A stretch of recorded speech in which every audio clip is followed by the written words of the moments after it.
I'm Dr. Sarah Olivo. And I'm Dr. Liz Seidler, and you're listening to College is Fine, Everything's Fine.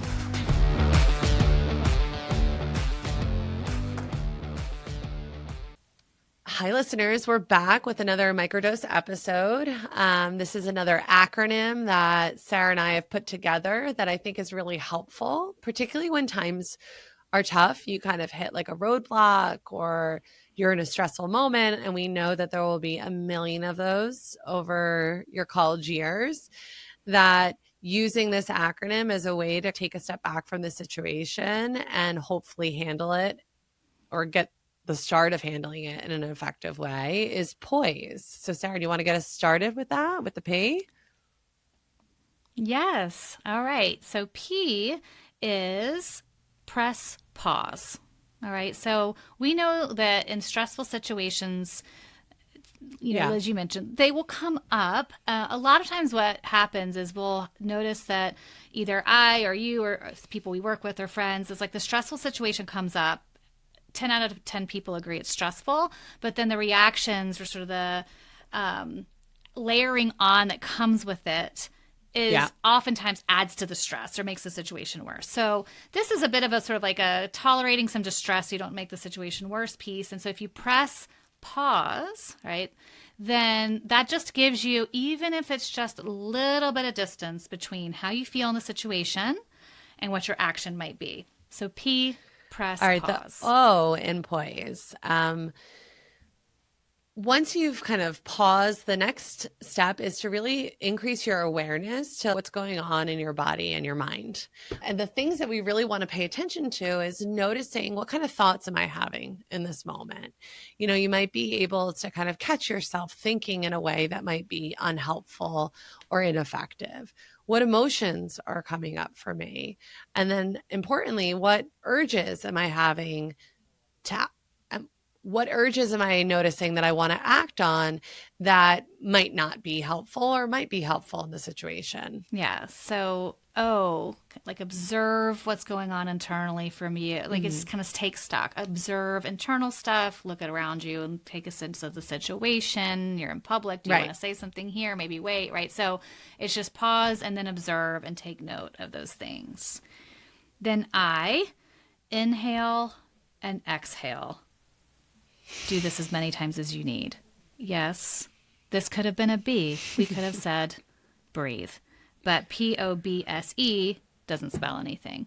I also thought that just saying inhale and exhale, I think people hear breathe. Like, don't tell me to breathe. Okay. It it almost sounds like calm down. Yeah.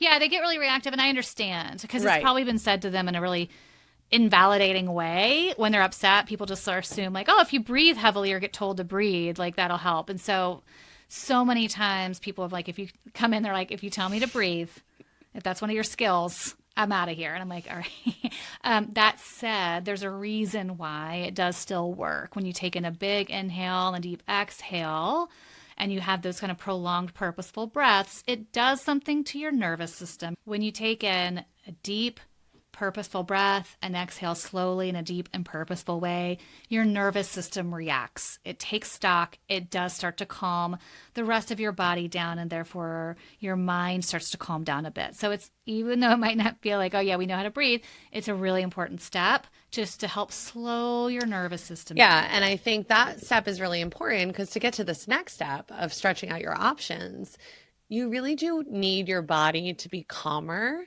in order for you to access some areas in your brain that are going to help you problem solve or see things, all your options. It's really difficult to do that if your breath is really dysregulated or you're really overwhelmed in terms of how your body is handling the emotion you're experiencing. So the S in P.O.I.S.E. is stretching out your options, really trying to examine things from different perspectives, really being open and brainstorming that there might be a lot more solutions to the situation than when you first started using the P in the skill.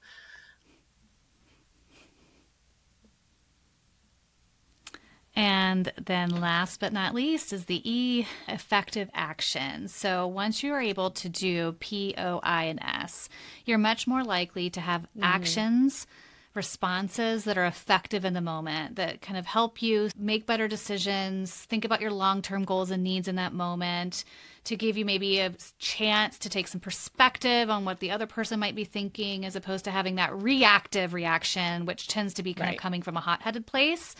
The effective action comes from a more of a level-headed or a wise mind place.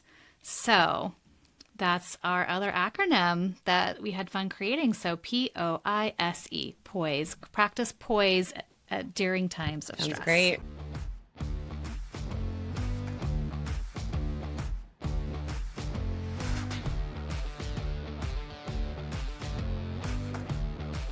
Thank you to our guests for sharing their stories and their advice. This podcast is for college students, and we want input by college students, so please reach out by text, email, or voice memo to collegesfinepodcast@gmail.com or 929-500-2231. Tell us your story, give us tips on topics you'd like to hear, or give us feedback about an episode. Follow us on TikTok and Instagram at Colleges Fine Podcast for episode announcements and resources. And last but not least, if you enjoyed today's episode, please subscribe to the podcast. Every hit of that plus button helps us keep going.